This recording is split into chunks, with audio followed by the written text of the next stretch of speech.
Good morning, good evening, good afternoon, ladies and gentlemen. This is YouTube. This is Pastor Dow. If you oppose a law, any law, as far as that concerned, does that make you evil? Or does that make you a thinking individual? I want to say something about the country that we live in. And I want everybody to try to listen to me as best as you can. I realize that whoever clicks on this particular channel and listens to me, your mind may function quite differently than what mine does.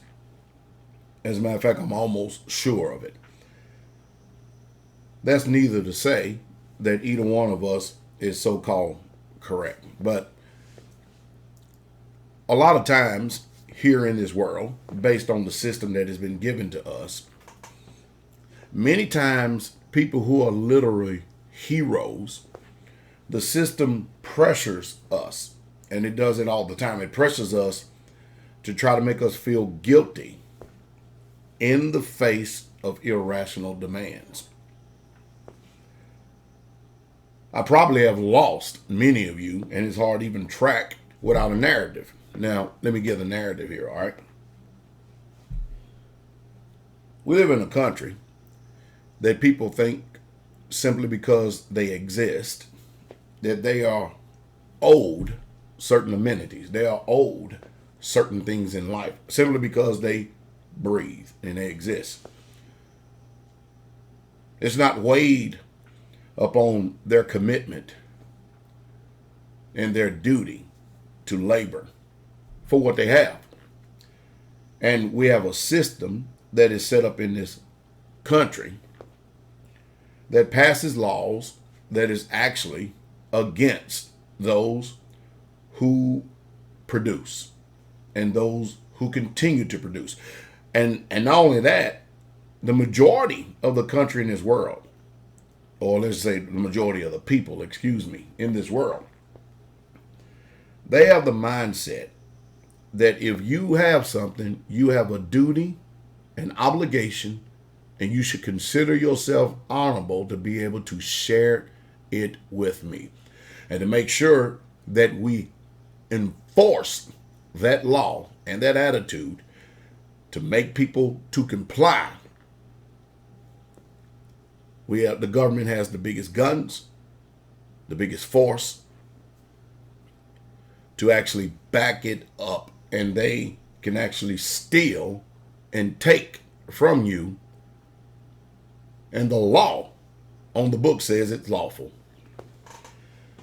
Well, you have two different attitudes. You have two different mindsets, two different people, because the people who actually get out there and work their fingers to the bones. I mean, they literally get out there and they get these things right here called calluses. And they work in order to achieve something in life. They resent the fact, this is the attitude that they have. They actually resent the fact that because I get out here and I work hard and you choose to be lethargic, you choose to be lazy.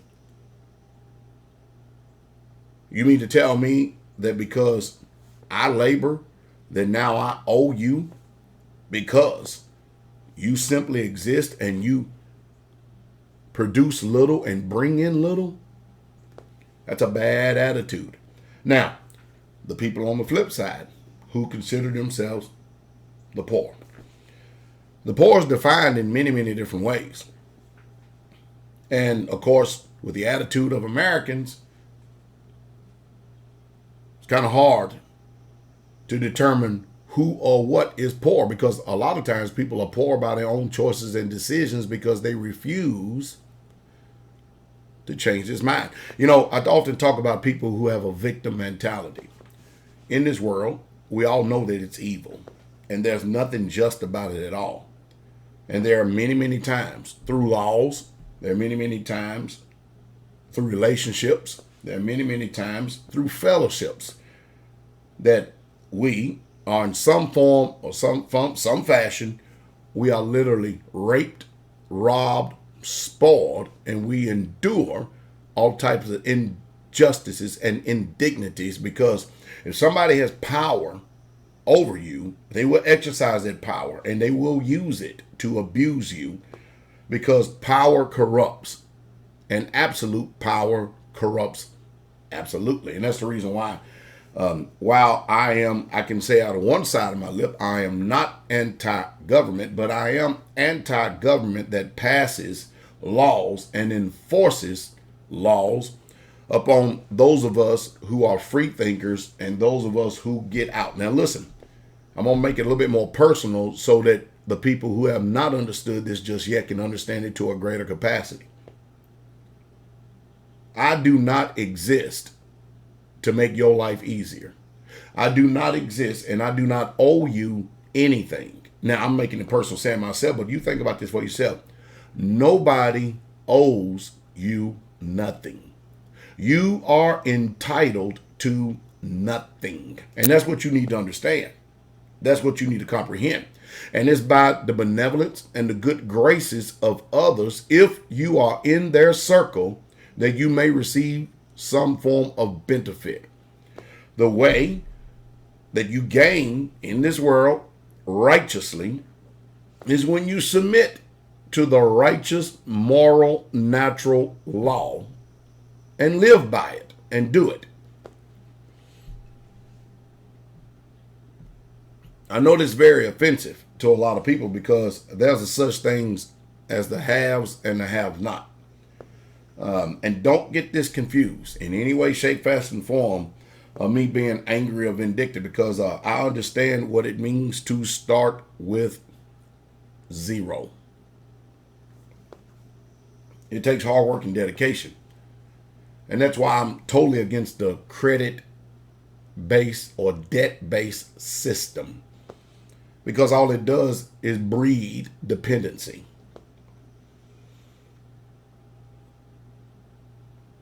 Most people listening to this video, and I would venture to say probably 90% of Americans, will think everything that I just got finished saying is greed.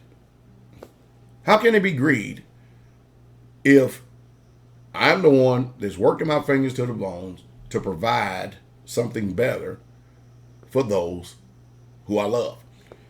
Now you say, wait a minute, Pastor Dow, you said those who you love. Yeah, you got that right. You see, I can use this community as an example. Myself and the brethren, we have literally worked our fingers to the bone to produce a place, while very simple. We've used the time, the effort, the money, and the resources that we've been able to amass to place it into this place, and we're constantly evolving and trying to improve. There are most people that when they first come here, because we live a very simple, humble, peaceful life. So there are most people when they come here, they automatically think that if they adjust their attitude, if they adjust their character, if they adjust their spirit just for the time being, that we're going to be deceived and under some type of illusion to allow them to move on into our hard work blessing, and then allow them, when they do come in, to conform and change the very image of his community. I've had people do that, literally tried that at other, but highly unsuccessful. I'm saying all that because I want people to actually understand what's going on. You know, a wise proverb says, listen to counsel and accept discipline, so that you are wise in your latter end. If someone has, it is in their power, listen to me very closely, by choice or decision, to allow you to benefit from their labors. If they choose to not allow you to benefit from their labors, it is also in their power. What government does is says, because you have, there is a fair share law that you are obligated. And this is what they call morality. And you owe it to everyone else to share what you produce. Does the Bible teach that? No, it doesn't. Not at all. The scriptures does not teach that at all. But however, this is the attitude of Gentiles. This is the attitude of a pagan Roman system. It's kind of upsetting, isn't it? Kind of disturbing. And even at that, most of you still don't understand what I'm saying. And it's not an insult in any way, shape, fashion, or form. Try to track what I'm saying. I'll give an example to try to bring what I'm saying full circle. Okay, listen to me. All right. I am the oldest of my brethren in the family. Okay. And let's just say, let's use a hypothetical situation. I've chosen, and some points of it will be reality, okay? I've chosen through the transformation of the mind, hard work and dedication, perseverance, discipline, and a serious drive, while all having integrity of heart, to make certain decisions and choices that will benefit myself, and not only myself, but others who are around me. All right. All of a sudden, I have a brother I haven't heard from in 10, 15 years. He finds out where I'm at. He drives up on the land. Hey, how you doing, big brother? I'm looking at him going, I'm doing fine. How about you? Well, I've fallen on hard times. I have no place to go. Can you help me out a little bit? Naturally, and I've done this before, naturally you would say, okay, because you are my brother, naturally, come on in. I'll give you a place to lay your head and some food. However, there are laws here. Number one, do not think for 1 minute because you are my brother that you have a special place. Nor don't even think, don't even let it enter into your mind that because you are my brother, that all of a sudden you're going to move into a position to where you have a voice of authority or you rule over people. Here, when you come here, you will submit to our order of life and the way that we do things. If you don't like it, you have a choice from that point on. You can go ahead and go down the road. Now, because they don't have no place to go, for the time being, they will acquiesce. Time being. All of a sudden, the spirit will come up on them. Wait a minute, I am privileged. I am privileged. And that man owes me simply because I am his brother. Is that true? Is that true? Because this is the attitude of many Americans. Many people think that they're owed simply because someone in their family or someone that is their friends exist. Well, then the brother, because of family, and watch this, and most of your family probably does the same thing. Then the brother, because of family, he starts to become irrational. He decides that he's not going to fit the bill of the community. He is going to oppose orders and seek to change things. And he's going to start making irrational demands. Our natural government in this country says that it is my duty and my obligation to take care of him. They call it the fair share law. However, the natural law of order of things tells me, the natural law tells me I don't owe him nothing. You see, this is the very trap that we find ourselves in. Am I greedy because I choose to set laws, order, and precedents? Should he have a privileged place and a special place? Mind you, he's not even conformed to our image, nor is he even trying to do anything the way that we do. But because he believes that because he's a brother, natural brother, that he is entitled or he is owed something. So I tell you, nobody owes you anything, nothing. If they choose to allow you to come in their life, their inner circle, is because there is something in you, hopefully it's the Ruach, that will bring a benefit to all in fellowship. I have the word of truth to offer. Everybody's not going to take that because everybody is not disciplined enough to be instructed or told what to do. Because they want to come from a mind of worldly thinking, and they assume, coming from this mind of worldly thinking, that they are the epitome and the sum of all wisdom, but conventional thinking does not work in this lifestyle over here. Now, what happens? Well, what happens is that when I make the determination and I can see that there's no change, it's up to me to make a judgment. And the judgment is, you can no longer live here. You need to go on down the road.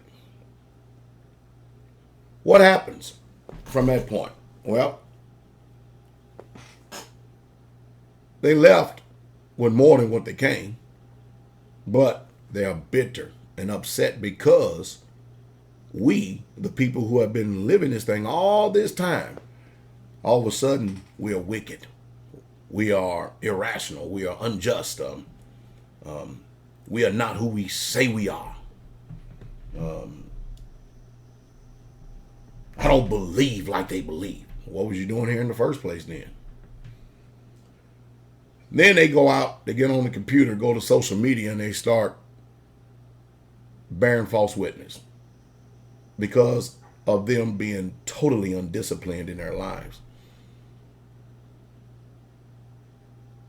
Does it sound like anybody that you know of? Does it? Does it? Think about it. The truth is, and I'm going to say it again, it's a hard pill for you to swallow. Nobody owes you nothing. As a matter of fact, the only requirement, if we are Israelites, all in one tribe and one camp of the same mind, no matter what our geographical location is, the scriptures only tell us that the only thing that we owe each other is love.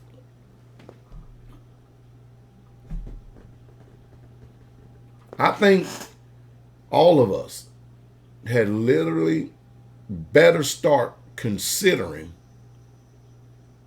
the environment we're in, the people who we associate with, and we better be careful to make sure that we mature and shape our minds, because someone who is intelligent and informed